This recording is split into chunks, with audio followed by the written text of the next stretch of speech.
വീണ്ടും നമുക്ക് കുംഭമേളയിലേക്ക് തന്നെ പോകണം. കാരണം ശിവരാത്രി വരെ കുംഭമേള ഉണ്ട്. അപ്പോൾ കുംഭമേളയുടെ ഭാഗമായി വലിയ ചർച്ചയാണ് നടക്കുന്നത്.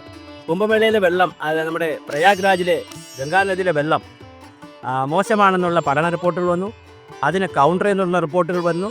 അതിനെതിരെ നമ്മുടെ വിനീത്, കേരളീയനായിട്ടുള്ള കണ്ണൂർക്കാരനുള്ള വിനീത് വലിയ അഭിപ്രായം അക്ഷരോത്സവത്തിൽ പറഞ്ഞു. അത് വലിയ വിവാദമായി, തർക്കമൊക്കെ ആയി. ഒരു ഫുട്ബോളർ അവിടെ പോയി കുളിച്ചില്ല. അപ്പോൾ അദ്ദേഹം എന്തിനാണ് അവിടെ പോയതെന്ന് തന്നെ അറിയില്ല. അത് വളരെ രസകരമായ കാര്യമാണ്. എന്തിനാ അദ്ദേഹം പോയെന്നറിയില്ല.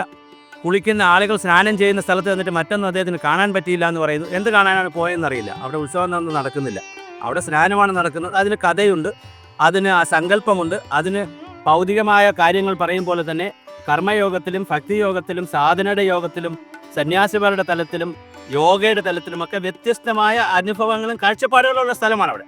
അപ്പോൾ അത് കാണാനാണ് ആളുകൾ പോകുന്നതും കുളിക്കാനും ഒക്കെയാണ് പോകുന്നത്, സ്നാനത്തിനാണ് പോകുന്നത്. അപ്പോൾ അവിടെ ചെന്ന് സ്നാനം ചെയ്യുന്നത് മഹാപുണ്യമാണെന്ന് കരുതുന്ന വലിയൊരു ജനത ഭാരതത്തിൽ 150 കോടി ആളുകൾ എടുത്തു കഴിഞ്ഞാൽ അല്ലെങ്കിൽ 140 കോടി ആളുകൾ എടുത്താൽ ഒരു 100-120 കോടി ആളുകൾ ഇതിൽ വിശ്വസിക്കുന്നവരാണ്. അപ്പോൾ അതുകൊണ്ടാണ് അവർ അവിടെ പോവുകയും ഒക്കെ ചെയ്യുന്നത്. അപ്പോൾ അതുപോലെ തന്നെ നമ്മുടെ പ്രൊഫസർ രവിചന്ദ്രൻ, അദ്ദേഹമാണ് ഇതിൻ്റെ എണ്ണം എടുത്തത്, കൗണ്ടർ ടിക്കറ്റ് കൊടുത്തതെന്ന് തോന്നും.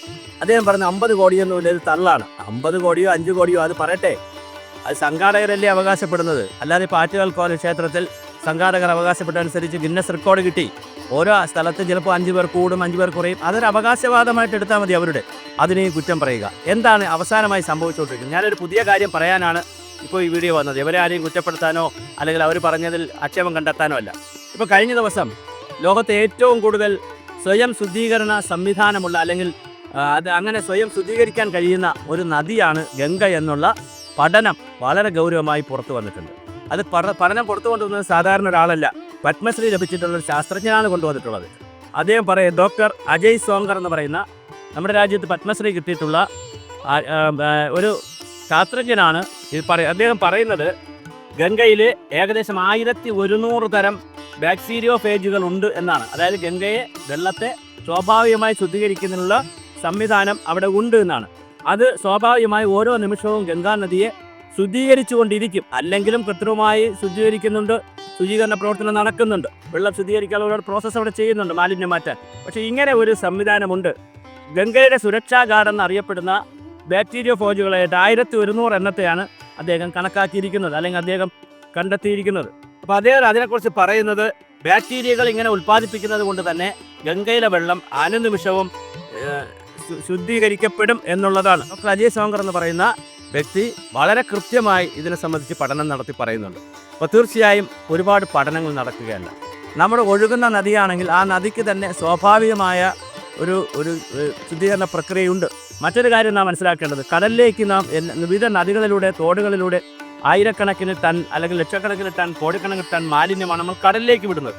ആ കടലിലെ വെള്ളത്തെ മഴ വരുമ്പോൾ അത് ശുദ്ധമായ വെള്ളമാണ്. എങ്ങനെയാണിത് ശുദ്ധീകരിക്കുന്നത്? ആരാണത് ശുദ്ധീകരിച്ച് തരുന്നത്? പ്രകൃതിയാണ് ഏറ്റവും വലിയ ശുദ്ധീകരണശാല. മനുഷ്യരൊന്നുമല്ല, നമ്മളുണ്ടാക്കുന്ന ഫാക്ടറികളോ നമ്മളുണ്ടാക്കുന്ന വസ്തുവൊന്നുമല്ല. മണ്ണ് വലിയ ശുദ്ധീകരണശാലയാണ്, ശുദ്ധീകരണ വസ്തുവാണ്. വായു വലിയ ശുദ്ധീകരണ സംവിധാനമാണ്. നമ്മുടെ പ്രകൃതിയാണ് ഏറ്റവും വലിയ ശുദ്ധീകരണ സംവിധാനം.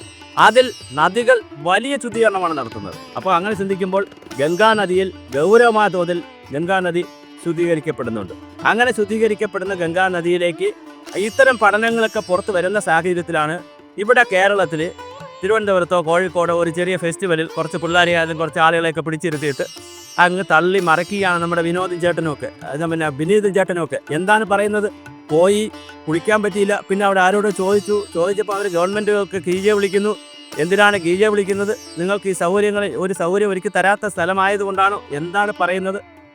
ഏതൊരു സ്ഥലമെടുത്താലും, ഉത്സവ സ്ഥലമെടുത്താലും അവിടെ ലക്ഷക്കണക്കിന് കോടിക്കണക്കിന് ആളുകൾ വരും. അവർക്ക് വ്യത്യസ്ത സൗകര്യങ്ങളായിരിക്കും ഉണ്ടായിരിക്കുക. ചിലർ വലിയ ഹോട്ടലിൽ താമസിക്കും, ചിലർ ചെറിയ ഹോട്ടലിൽ താമസിക്കും, ചിലർ സാധാരണ സ്ഥലത്ത് താമസിക്കും, ചിലർ ടെൻറ്റിൽ താമസിക്കും. ഇപ്പോൾ മൂകാംബിയെ പോവുക, തിരുപ്പതി പോവുക, ചിലരാണെങ്കിൽ പിന്നെ ഡോർമെട്രിയിലായിരിക്കും താമസിക്കുന്നത്, ചിലരായിരിക്കും അമ്പലത്തിൻ്റെ സൈഡിലായിരിക്കും കിടന്നുറങ്ങുന്നത്, ചിലർ പിന്നെ വലിയ അവിടുത്തെ റൂമുകളിൽ പോയി താമസിക്കും, ചിലർ കുറച്ചുകൂടെ ദൂരെയുള്ള റൂമുകളിൽ താമസിച്ചിട്ട് വരും. ഇങ്ങനെയല്ലേ മനുഷ്യരെല്ലാവരും ചെയ്യുന്നത്. വിനീത ട്രെയിൻ യാത്ര ചെയ്യുന്ന ആളല്ല. ഒരു ട്രെയിനിൽ 3rd ക്ലാസ്സുകാരുമുണ്ട്, അല്ലെങ്കിൽ പിന്നെ സാധാ സ്ലീപ്പർ ക്ലാസ്സുകാരുണ്ട്, സെക്കൻഡ് AC ഉണ്ട്, 3rd AC ഉണ്ട്, എന്തെല്ലാം ഉണ്ട്. അപ്പോൾ സെക്കൻഡ് AC ഇരുന്ന് വിനീത് യാത്ര ചെയ്യാൻ പറ്റുന്ന ആളല്ലേ? അങ്ങനെ ഇരുന്നിട്ട് അതേ ട്രെയിനിൽ തന്നെയല്ലേ സ്ലീപ്പർ ക്ലാസ്സിലും ജനറൽ കമ്പാർട്ട്മെൻറ്റിലും ആളുകൾ ഉള്ളത്. അപ്പം അങ്ങനെ അവിടെയൊക്കെയാണ് സോഷ്യലിസം നടപ്പിലാക്കുന്നത്. ഇതൊക്കെ പ്രായോഗികമായി പറയുന്ന കാര്യങ്ങളാണ്. അപ്പം നമുക്ക് പറ്റാത്ത കാര്യങ്ങൾ, നമുക്കറിയാത്ത കാര്യങ്ങൾ, നമ്മുടെ മനസ്സിൽ കിടക്കുന്ന ആ അഴുക്ക്, നമ്മുടെ മനസ്സിൽ കിടക്കുന്ന യുക്തിവാദം, നമ്മുടെ മനസ്സിൽ കിടക്കുന്ന മറ്റ് ചിന്തകൾ, മറ്റ് തത്വശാസ്ത്രങ്ങൾ, ഇതൊക്കെ കൂടി ഇങ്ങ് പുറത്തു വരും. എന്തിനാണ് അവിടെ അങ്ങനെയൊക്കെയുള്ള സ്ഥലങ്ങളിൽ പോകുന്നത്? ഒന്ന്, പോകാതിരിക്കുക. രണ്ട്, പോയെങ്കിൽ എത്രയോ ദിവസം. ഇപ്പോൾ തിരുവനന്തപുരത്ത് തിരുവല്ലം എന്ന് പറയുന്ന സ്ഥലത്ത് പിന്നെ പരശുരാമ ക്ഷേത്രമുണ്ട്. അവിടെ പോയാൽ പിന്നെ ആണ്ടുബലിയിടാൻ ആളുകൾ ധാരാളം പോകുന്ന സ്ഥലമാണ്. ദക്ഷിണ കാശി എന്നൊക്കെ അറിയപ്പെടുന്ന വലിയ ആളുകൾ ധാരാളം പോകുന്ന സ്ഥലമാണ്. പക്ഷേ അവിടെ ആളുകൾക്ക് ഇറങ്ങി കുളിക്കാൻ കഴിയില്ല. പക്ഷേ ഹിന്ദുമത വിശ്വാസം അനുസരിച്ച് ഇത് ചെയ്തു കഴിഞ്ഞാൽ, ബലിയിട്ട് കഴിഞ്ഞാൽ കുളിക്കണമെന്നാണ്, മുങ്ങിക്കുളിക്കണമെന്നാണ്. പക്ഷേ മുങ്ങിക്കുളിക്കാൻ കഴിയുന്നില്ല. എന്തുകൊണ്ട് കഴിയുന്നില്ല? അവിടെ കോർപ്പറേഷൻ്റെ വെള്ളത്തിലാണ്, ക്ലോറിൻ ചേർത്ത വെള്ളത്തിലാണ് കുളിക്കുന്നത്. പക്ഷേ ആളുകൾ ഇറങ്ങി ചിലപ്പോൾ കാലൊന്ന് മുക്കും, അല്ലെങ്കിൽ കൈയൊന്ന് മുക്കും, അതിനും കഴിയുന്നില്ല. അത്ര മലിനമാണ്. നമ്മുടെ 44 നദികളും മലിനമാണ്. തിരുവനന്തപുരം പാർവതി പുത്തനാറിൽ മലിനമായി ഇതുകൊണ്ടാണ് അവിടെ ഒരു പാവപ്പെട്ട ഒരാൾ മരിച്ചുപോയത്. റെയിൽവേയുമായി കോർപ്പറേഷനായിട്ടൊക്കെ ഉള്ള തല്ലിൽ നമുക്ക് നഷ്ടപ്പെട്ട ഒരു ജീവനാണ് മാലിന്യത്തിൻ്റെ പേരിൽ. മാലിന്യങ്ങളുടെ സ്വന്തം നാടായ കേരളത്തിൽ എവിടെ തിരിഞ്ഞെന്ന് നോക്കിയാലും, ഏത് റോട്ടിൽ നോക്കിയാലും, ഏത് പുഴയിൽ നോക്കിയാലും എല്ലായിടത്തും മാലിന്യമുള്ള നമ്മളാണ്, അവിടെയുള്ള ആളാണ് മറ്റൊരു സ്ഥലത്ത് നിന്ന് മാലിന്യത്തെക്കുറിച്ച് വർത്തമാനം പറയുന്നു. എത്ര മലിനമാണ് ഈ മനസ്സ്. 19 കോടി ആളുകൾ അവരെ വിശ്വാസ പ്രമാണങ്ങളുടെ ഭാഗമായി ഏകദേശം 170-180 രാജ്യങ്ങളിലെ സ്ഥാനപതികൾ, അംബാസഡർമാരടക്കം ആപ്പിൾ പോലുള്ള കമ്പനികളുടെ സിഇഒമാരും അവരുടെ ഫാമിലിയും, ഇന്ത്യയിലെ ഏറ്റവും പ്രമുഖരായ ആളുകൾ, സിനിമാ നടന്മാർ, ക്രിക്കറ്റിൽ കളിക്കുന്ന എല്ലാ കളിക്കാരും, അതുപോലെ തന്നെ മറ്റൊരുപാട് ഹോളിവുഡ് നടന്മാർ, പിന്നെ പ്രധാനമന്ത്രി, പ്രസിഡന്റ്, ആരാ പോകാത്തത്? മഹാഭൂരിപക്ഷം ആളുകൾ വരുന്ന അവിടെ അവർക്കെല്ലാം ചൊറി വരും, വട്ടച്ചൊറി വരുമെന്നൊക്കെ പറയുന്ന വിനീതിൻ്റെ മാനസിക തലമാണ് നമ്മൾ ചർച്ച ചെയ്തത്. ഇതൊരു വിനീതിൻ്റെ മാത്രം പ്രശ്നമല്ല. നമുക്കിഷ്ടമില്ലാത്തതൊക്കെ, നമുക്ക് താല്പര്യമില്ലാത്തതിനൊക്കെ ദോഷേക ദൃക്കുകൊണ്ട് പുച്ഛം പറഞ്ഞ് അതിനെയൊക്കെ വടക്കാക്കി തനിക്കാക്കുന്ന പരിപാടിയുണ്ട്. ആടിനെ പട്ടിയാക്കി പിന്നെ പേപ്പട്ടിയാക്കി തല്ലിക്കൊല്ലുന്ന ഒരു സംവിധാനമുണ്ട്. ഭാരതത്തിൽ ഇതൊന്നും നടക്കുന്ന കാര്യമല്ല. ഞാൻ ഒരു കാര്യം കൂടെ പറഞ്ഞ് അവസാനിപ്പിക്കാം. ഭാരതീയർ മഹാഭൂരിപക്ഷം പട്ടിണിയിലും ദാരിദ്ര്യത്തിലും ഒക്കെ കഴിയുന്നവരാണ്. അവർ നിരക്ഷരരുണ്ട് ഇവിടെ. അവർക്ക് ഒരുപാട് പ്രശ്നങ്ങളുണ്ട്. പക്ഷെ അപ്പോഴും വലിയ ആത്മീയതയിൽ ജീവിക്കുന്നവരാണ്. അവരെ എന്തെല്ലാം പറഞ്ഞാലും അവർ ഇതിൻ്റെ ആത്മജ്ഞാനം നേടിയവരാണ്. അവർ ആത്മബോധമുള്ളവരാണ്. അവർ തീർച്ചയായിട്ടും കുംഭമേളകൾ അവർക്ക് മഹനീയമായ സംഭവങ്ങളാണ്. 144 വർഷത്തിലൊരിക്കൽ വരുന്ന കുംഭമേളയെ കണ്ടില്ല കേട്ടില്ല എന്ന് നടിക്കാൻ അവർക്കാവില്ല. അവർ അങ്ങോട്ട് ഒഴുകും. ഇനിയിപ്പോൾ ശിവരാത്രി ദിവസം വരികയാണ്. മഹാഭൂരിപക്ഷവും അങ്ങോട്ട് പോകും. പ്രാദേശിക ആളുകളൊക്കെ യുപിയുടെ തൊട്ടടുത്ത സ്റ്റേറ്റുകളിലെ ആളുകളിലൊക്കെ അങ്ങോട്ട് പോകും. അപ്പോൾ വലിയ മഹാസംഗമം നടക്കുമ്പോൾ ആ സംഗമത്തിൻ്റെ ജനങ്ങളുടെ ഇത്രയും കോടിക്കണക്കിന് ജനങ്ങൾ വരുമ്പോൾ അവിടെയുള്ള ഏതെങ്കിലും 1-2 കുഞ്ഞു പ്രശ്നങ്ങളെടുത്ത് അതാണ് ആ സംഭവം, അതാണ് ആ ഉത്സവം, അതാണ് ആ മേള എന്ന് പറയുന്ന വികലമായ മനസ്സിൻ്റെ ഉടമകൾക്ക് ോട് മറ്റൊന്നും പറയാനില്ല. സുന്ദരി പെണ്ണിനെ കാണുമ്പോൾ പൊട്ടിന് വലിപ്പം കൂടിപ്പോയോ, അല്ലെങ്കിൽ സാരിത്തുമ്പിൻ്റെ പിന്നെ ഏതെങ്കിലും ഒരു നൂലിളകിയിരിക്കുന്നു എന്ന് കാണുന്ന ആ ദോഷൈക കണ്ണുണ്ടല്ലോ, അത് മാറ്റിവെക്കുക. പിന്നെ മറ്റൊരു കാര്യം കൂടി പറഞ്ഞുകൊണ്ട് ഞാൻ അവസാനിപ്പിക്കാം.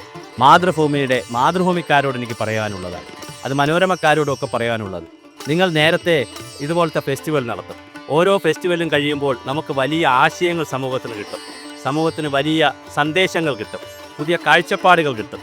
അത് കേൾക്കുന്നത് വലിയൊരു ആവേശമാണ്, ഒരു മനോഹാരിതയാണ്. പക്ഷെ നിർഭാഗ്യവശാൽ ഈ ചാനലുകളിൽ, ഈ പത്രങ്ങളുടെ ചാനലുകളിൽ ഇരിക്കുന്ന അവതാരകർ മോശക്കാരെന്നല്ല, അവരെ കൊണ്ടിരുത്തി അവർ ഒരു മുമ്പിലിരിക്കുന്ന കുട്ടികൾ, പ്രത്യേകിച്ച് കോളേജ് കുട്ടികൾ, യുവതലമുറയൊക്കെയാണ് കൂടുതലും വന്നിരിക്കുന്നത്. അവരുടെ കയ്യടി കിട്ടാൻ വേണ്ടി 4 കുറ്റം അങ്ങോട്ടും ഇങ്ങോട്ടും പറയുന്നതല്ലാതെ യുക്തിഭദ്രമായി സത്യസന്ധമായി കാര്യങ്ങളെ വിലയിരുത്തുന്നില്ല. കാര്യകാരണ സഹിതം കാര്യങ്ങളെ വിലയിരുത്തുന്നതാണ് ഇത്തരം ഫെസ്റ്റിവൽ എന്നാണ് ഞാനൊക്കെ കരുതുന്നത്.